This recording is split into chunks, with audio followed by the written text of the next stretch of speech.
This meeting is being recorded.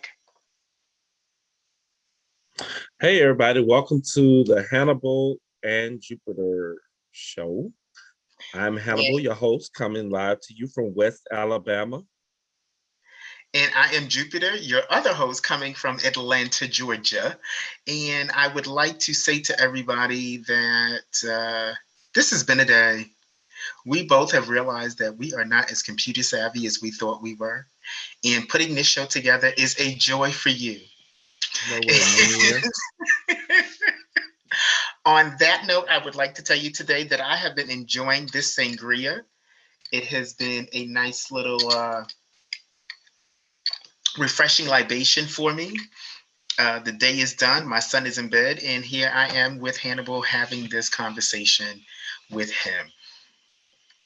But one thing I do like to stress, not too much stress, but let you guys know is don't forget to hit the subscribe button so that you can get updates about future videos and content. Also, remember, you can always drop a line in the comment bar and we can discuss something that you may have brought to our attention. So it's a couple of days before Christmas or Hanukkah or Kwanzaa. And we thought about Been ringing the sad blues. you guys have not signed a release waiver for my voice, so I will not be singing this episode. Maybe in future ones when you guys get the rights to my music, but right now you do not have the rights to my music. But what is the way that most of us in the LGBTQ plus community decide that we are going to survive the holidays? What I was thinking was, since I don't do Christmas anymore currently, don't really do Christmas, the thing I remembered about the holidays was, how do you go about doing it? So we were thinking about some tips or ideas to help you guys understand how to survive the holidays in the LGBTQ lifestyle when we are interacting with people who are not in the LGBTQ lifestyle. And one of the things I was thinking about is how we have to remember that we have to care about ourselves. What do you think about your Absolutely. self-care during the holidays? So I think self-care during the holidays is absolutely amazing. Okay, especially if you come from one of them crazy families like I do, you have to prepare yourself before you prepare yourself to go there.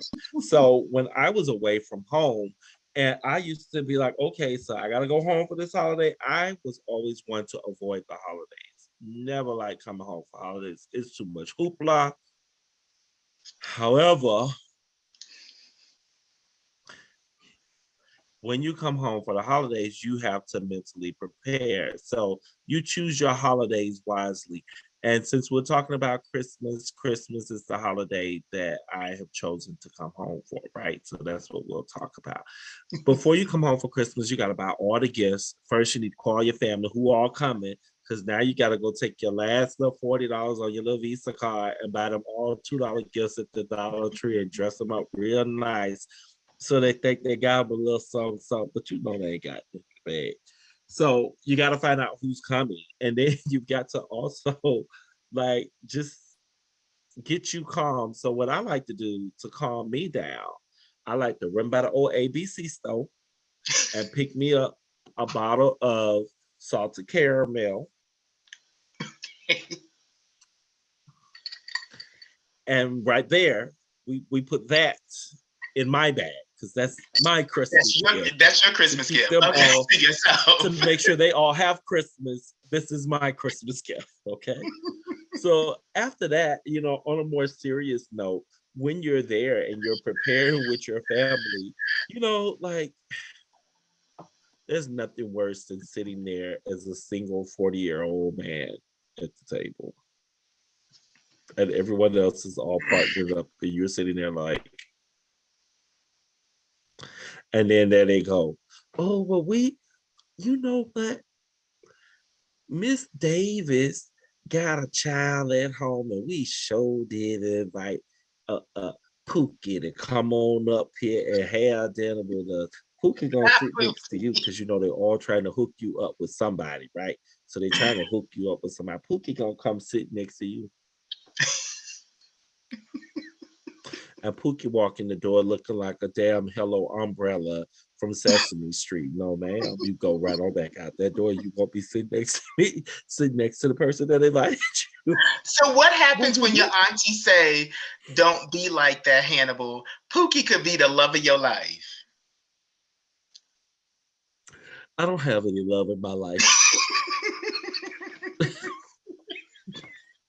And if this is the last piece of love I'll So have, you then I gonna tell guess your I'm not auntie on loveless. Christmas Day, when you here with the gifts, you have no love on your life on Christmas. Ever. Ever. Okay. My self-care for getting ready for the holidays always was those calls before. I'm really good with having my little allies. So I want to know who coming. So I can know, and then it'd be like, okay, where we gonna sit at in Nana house? And don't play games with me. And if I give you this look, you know that means we need to rise up and exit stage left, go have a drink, have a cigarette, whatever it takes. But just I was always about having those allies that I knew we gonna always be cool with throughout whatever. So somebody act foolish, Nana drinking too much, whatever the case may be. I knew that these are gonna be my ride or dies through that Christmas day. So I was always making that was my self-care, getting those people on my team to know exactly what to do. Have you ever had a situation when during the holidays that you felt like you had to talk about boundaries with your family? Absolutely. So, having been prior service and then just living out of state for a long time, a lot of my holidays just you could not make it back to Alabama for the holidays. So I would always spend holidays with different segments of my family if I was going to spend them with. And this one particular holiday I spent in New York with the one particular aunt who I no longer speak to. And she did invite Pookie from down the street over. And so you stopped speaking to her And after this Pookie, holiday? no, I stopped Oh, speaking to her after I she, thought this holiday well, I was can't say what what she prompted did, you but to stop speaking to her. Okay, okay. So it wasn't this she holiday. did invite Pookie down the street over. And I'm sitting at the table, and Pookie's sitting at the table, like, well, why'd you invite us here? And we were looking at each other. And she's like, I just think y'all should get to know each other. Mind you, Pookie like 30 years older than me.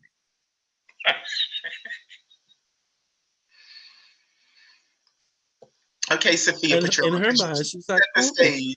y'all could get to know each other. No, no, no, no, no. Before you go any further, you have to set the stage. What was Pookie wearing? We get it. She's about 30 years older than you. What was Pookie wearing? What You, signified her you know being how New Pookie? Yorkers are. Like, you know how Long Island black New Yorkers are. I mean, so right. So Pookie was dressed okay. Pookie had on a velour tracksuit, age appropriate, with the right pair of track tracksuit shoes. And Pookie drove a Pontiac G6. Now ask me how I know. Because Pookie drove 3 houses down in Pookie's new Pontiac G6. You could have walked the sidewalk. It took you more time to back out that long driveway y'all got than it did for you to walk down here. But anyway, so Pookie came down and we had a good time. Pookie mama made a potato pie, which my aunt devoured. And because she was like, I love her potato pies. Why do you bring me to? I like her potato pies. So anyway, we all sat at the table. We had a we had a decent dinner. My aunt really could throw down, so we ate good. And afterwards, my aunt was like, "Well, Pookie, I think you should show Hannibal around New York because Hannibal just moved to New York. Hannibal ain't been here, but maybe 4 or 5 months. Hannibal don't go nowhere but work at home." And I'm like, I really don't need a tour guide of New York City. New York City is very big, but it's also very much a grid. Like, I don't need a tour guide. Oh no. What happens with Hannibal? Hannibal hops in the Pontiac G6. What does Pookie want to do? In the middle of winter in New York, Pookie want to ride with the sunroof open. So now Hannibal is sitting in the Pontiac G6 like Thelma and Louise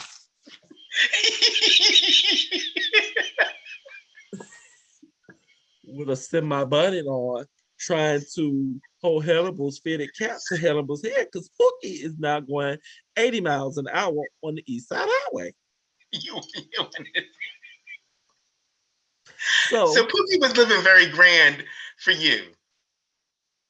no, because I ended up telling Pookie, we stopped downtown somewhere. I said, oh, my other aunt lives over here. You know what?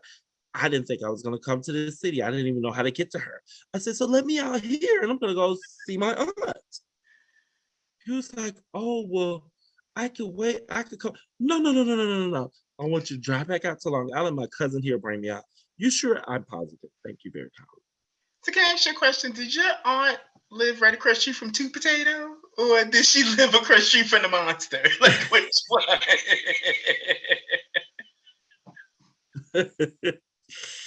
From the pier. And I actually just walked right up to a building like I was going to go in. And you know how you give that little fake look back? Right. And I skedaddled up Christopher Street fast. As You fast just as my eased on down the road, didn't you, Dorothy? Just eased on down the road. It's funny because right. I never bought a boyfriend per se to the holidays.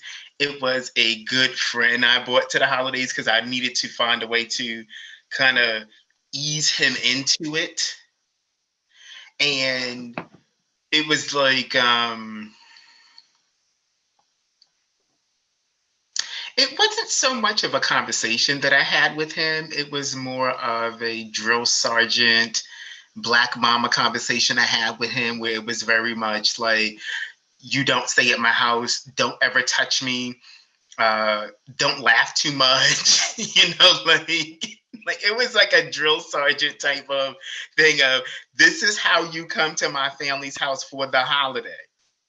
Because you are just my friend. Like I said, I spoke to my allies already. They knew, but everybody else did not know. So it was like, when you come here, and this was back in the day when we were all butch queens. So it was like, you better butch it up, girl, and do not come in here acting crazy, because this is it.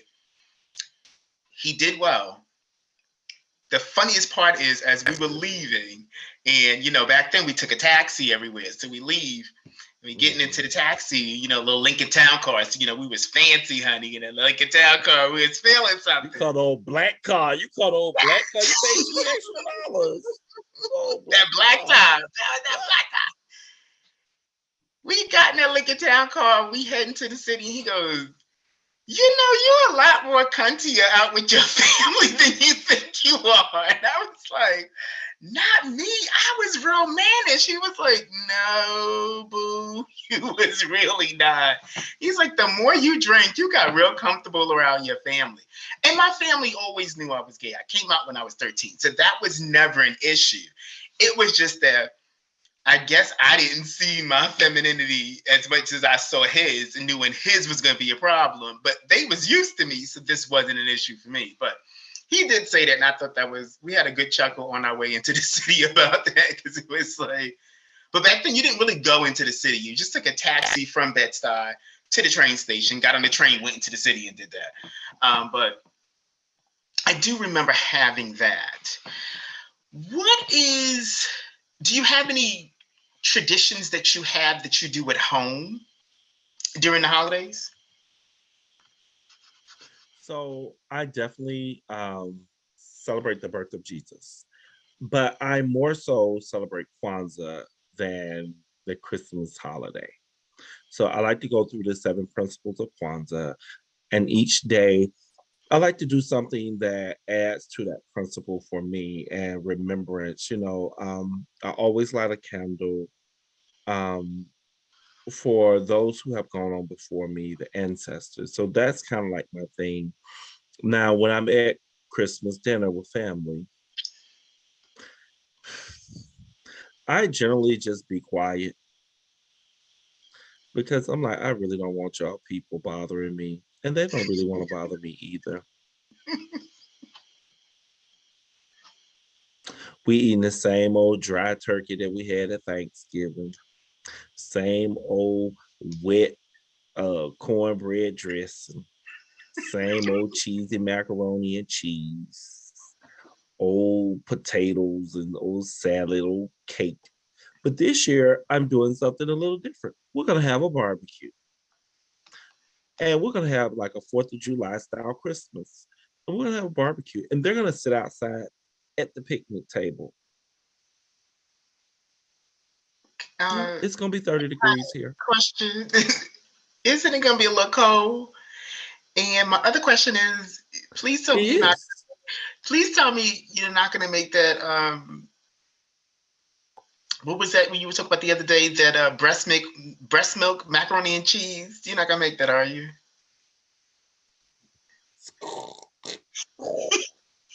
No, no. But we're gonna barbecue. You know, I told my aunt, I was like, look, I'm just so over. I was like, I'm just so over. Okay, there it is. I'm sorry, something clicked on my side. I was making sure we're still recording. I'm just so over like your traditional holiday food. Like, bring the pig on. What? Bring my pig in here and put it on the table. I am hungry. So that's what we're gonna do. That's what we're gonna do. I It's remember my gonna be a nana. good time. Like Thanksgiving was turkey and Christmas was ham. So I remember those Hmm. things, but basically everything else was the same. um, there was And just then the you thing. have to eat it the following week. You have Right, to it's eat it the being following week for the intermingling. feast. Yeah. Does your family do Yeah. like the black eyed peas thing for New Year's? Because I think that's also another part of New Year's. Like a lot of times for us in the LGBTQ community, sometimes it's easy for us to separate from family. And then for others, it's Yes. not easy to separate because I was always very close to family. So you were expected to be there. Even if you spent about 2 to 3 hours, you were still expected to be somewhere for the holidays. And because my parents weren't together anymore, I always had 2 Christmases, 2 Thanksgivings. Like it was a lot. So it's like whoever's house I went to first last year, I went to their house first the next year. And so I couldn't eat too much Thanksgiving at grandma's house because I knew I had to go to Nana house and eat Thanksgiving there too. So I remember that kind of surviving the holidays behavior. And I think that a lot of times for us, when we are doing our own thing, our surviving the holidays sometimes is opting out of doing the holidays with family. So, And let me tell you, right after my mother passed, my favorite holiday pastime was sitting in my bed. I would always go out, get me a little crown, 'cause that's my drink. And I would always get like my favorite foods. And I would sit in my bed and I would watch like the Golden Girls in the heat of the night. I would watch like the Andy Griffith show because those are shows that I really like watching. And I would spend my whole Christmas like that. And I was finding people like, oh my God, you're depressed, you're this. No, child, I don't want to be around y'all. So that's what I would do. And I think after you make sure I'm on topic here. I think after you've had a really big Thanksgiving or after you've been like I was away for so many years, in the military. And then after the military, I started flying. So you're making extra money on those holidays. Who's coming home? So for me, it was more about getting what I needed to get done to feel the way I wanted to feel, and I wanted to feel good. I wanted to feel comfortable eating comfort food. So that's what I did. Now, if I did attend a holiday, I would always have to decompress afterwards, you know, because then you get all the little phone calls from everybody in the family. Did you see what such and such had on? Did you see what such and such said? Did you see you see how many plates that heifer took? we had You're this mad thing. because someone took extra dry turkey. It's I think we all have those things. Like I had an aunt that would always promise to bring certain things, but she didn't bring those things. And so it was a problem. But she took a lot of things. So it's like, you didn't bring the things you said you were going to bring, but then you took stuff home. It was that weird thing. And I understand what you mean by the opting out to, in a sense, decompress and have your own self-care, because I remember going, when I moved back to New York with my son, I felt like almost compelled to do all those things again. But when I realized doing those things again, like those holidays with the family, when you're now a parent, all that other stuff just kind of went out the window. And so get the allies and stuff, that was kind of there, but you're not really there for yourself anymore. It was like, I'm here for my son. So like I have to make Christmas work for him. So me being LGBTQ didn't work. I remember my Nana one time saying to me, it's so nice now that you got the boy, like you ain't got to worry about all that gay stuff no more. And I was like, oh, I didn't really know I wasn't worrying about it anymore. But in her head, you had adopted a child, so you ain't got to worry about that gay stuff no more. And I was like, oh, I didn't know I stopped worrying about it, or I didn't know I stopped being gay because I became an adoptive parent. So that was kind of funny or weird to hear somebody say, because that was from her eyes, like she kind of thought that little phase was done with my life. And then it's different because do you know anybody's ever come out during the Christmas holidays or the holiday season period? Like I don't know any Black person that's ever come out during the holidays. There may have been, but it is a violation of this universe's law. Black folks don't do that during holidays, okay? No people of color do that during holidays. That's the quickest way to get that dry turkey upside your head right there. And they ain't mad because you came out, they mad because you doing the holiday. Now every holiday we got to talk about what you did at this holiday moving forward. So the best thing, if you were going to do that, I would just mail them all a greeting card that is sure to get there prior to you arriving. And then you can be ushered in and set in your corner and before the council of the old women and read to the floor. That's all. Yeah, like I said, I just definitely wouldn't do it during the holidays. I don't know if it makes sense. So that's why I said, when I took my partner that time, or boyfriend, whatever he wants to call himself, at the time, he's no longer in existence. But at that point, it was just like, no, I knew this was not the time to make a splash. Like, it just really was not the time to be like, hello world, this me and my man, y'all gonna get into it. Like, no, I knew that I have a Black mama. Like, that was not the time to show up, to show out. Not for that.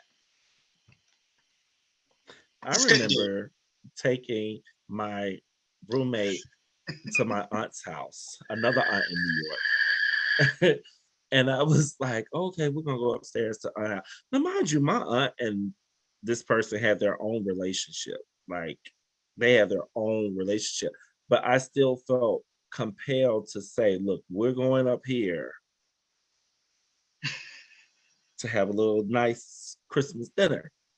We're gonna eat a little, and then we're gonna come back down these motherfucking stairs.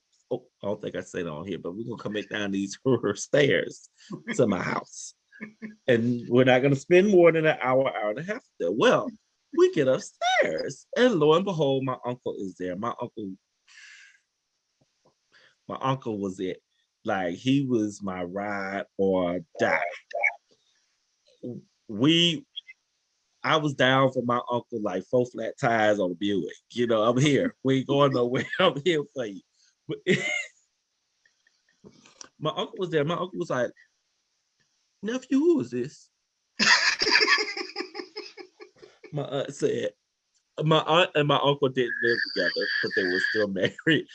My aunt said, shut up and stop asking questions. I said, oh, Lord, what I ruined the holiday. Oh, Jesus. how do we abort? Ain't but one door to get in here. We upstairs. How do we abort? He said, nephew, you know how them New Yorkers do, old school New York. I said,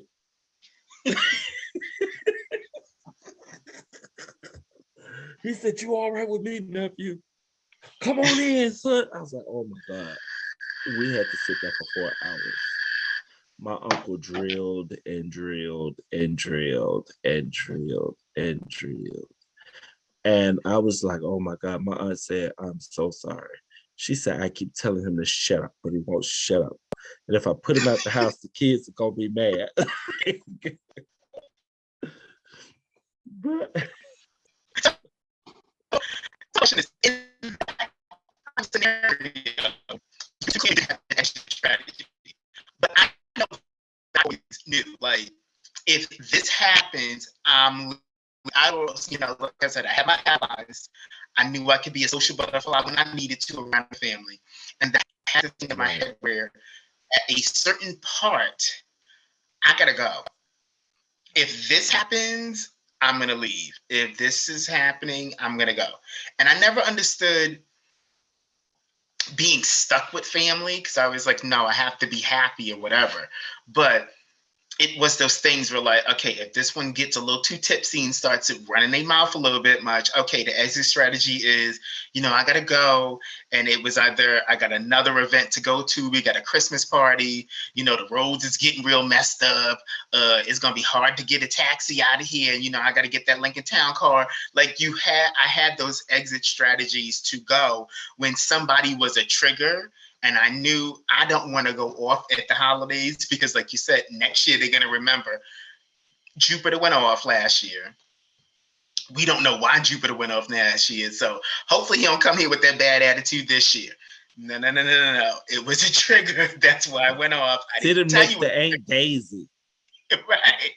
And don't want you, because you can't really tell people like, you're my trigger, I have a problem, goodbye, deuces. Like, that's not really what people really do. I do now. I have no problem now.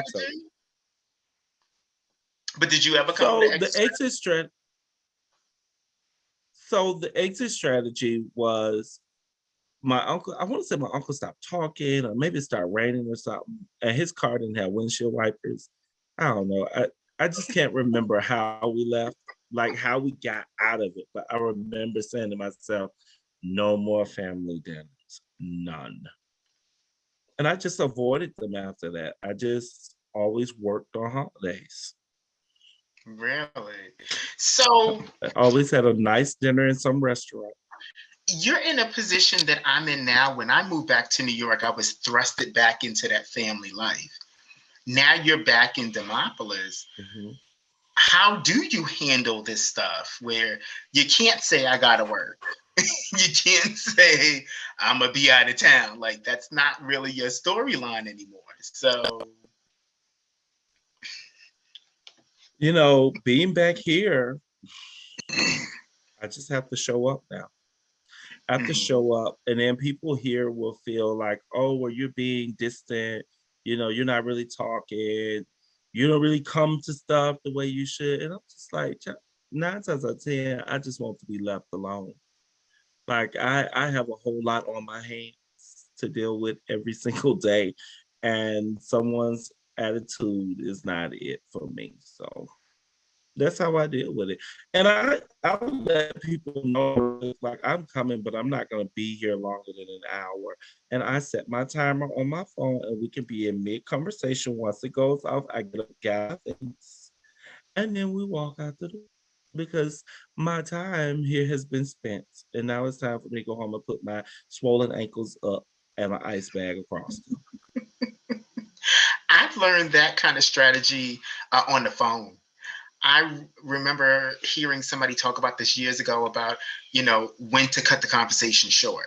And I learned that with my family, where it's just like, okay, if whoever I'm talking to, either they say either a trigger word or they do something, it's like, okay. And I remember telling a friend of mine, I was like, this certain family member, she got 20 minutes out of me today. And she hasn't had 20 minutes in a long time because it was like, it would take 4 or 5 minutes. It was like, oh, gotta go. And then I would get off the phone. And slowly, it was like I kind of trained her to a 20, 25-minute conversation before she dropped something that was going to be a trigger. And I'd be like, okay. And it was always something like, what is that? Oh, yeah. I gotta go, sweetie. I'll talk to you later, whatever, because it was like, I don't want to go down this conversation. I'm grown. Like right now, I'm currently 45 years old. Right. I don't want to have long conversations with people about nonsense, but I also don't want to sit around family members or anybody where I just don't feel respected or I don't feel heard, and it makes no sense. And the holidays can't be an excuse for bad behavior.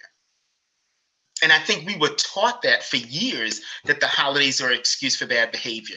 You don't talk, I've heard like my mother wouldn't talk to certain family members, certain family members wouldn't talk to my mother.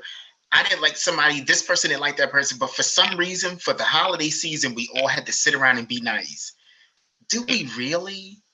Did that fix Right. anything? And then you get that fake hug when they come in. For them to go home Please. and go, Let me go lock up in my Hannibal room. gave me that fake ass hug, and she don't even like me. So why Hannibal gave me that hug? Because we've been taught And to you be accepted it. the holidays, right? And I've done the same thing. It was like I catch myself. But that's just like when you do the same thing in your social life with your friends. Go to the bar and you buy a round of drinks for somebody don't like you, but they sop that drink down real quick, but they still don't like you on the other end, but they like that drink you paid for them because they couldn't pay for one for themselves. But that's the funny thing too, because it's the same with family. You're doing that.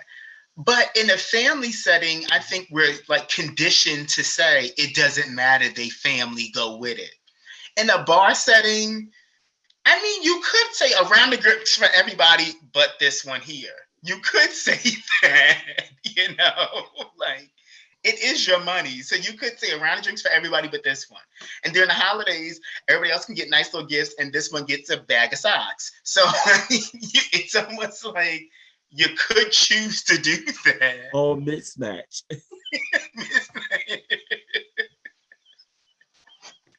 No, not the mismatch, the irregular sizes. Some of them would be crew sizes, some would be a little ankle size. Above the ankle. All right, Jupiter, this has been a fun chat tonight. But we are almost out of time. And we have learned how to deal with the holidays together. So hopefully this has helped you guys give you some tips on what to do and how to prepare yourself for the holidays with your family, whether it's blood or chosen. Mm-hmm. Just enjoy the time. Enjoy the time. Enjoy the time. Try to keep your petty low. Smile, nod, and stay away from the dry turkey. All right, y'all. Have a good night. Good night, everyone. Stay away from the dry turkey.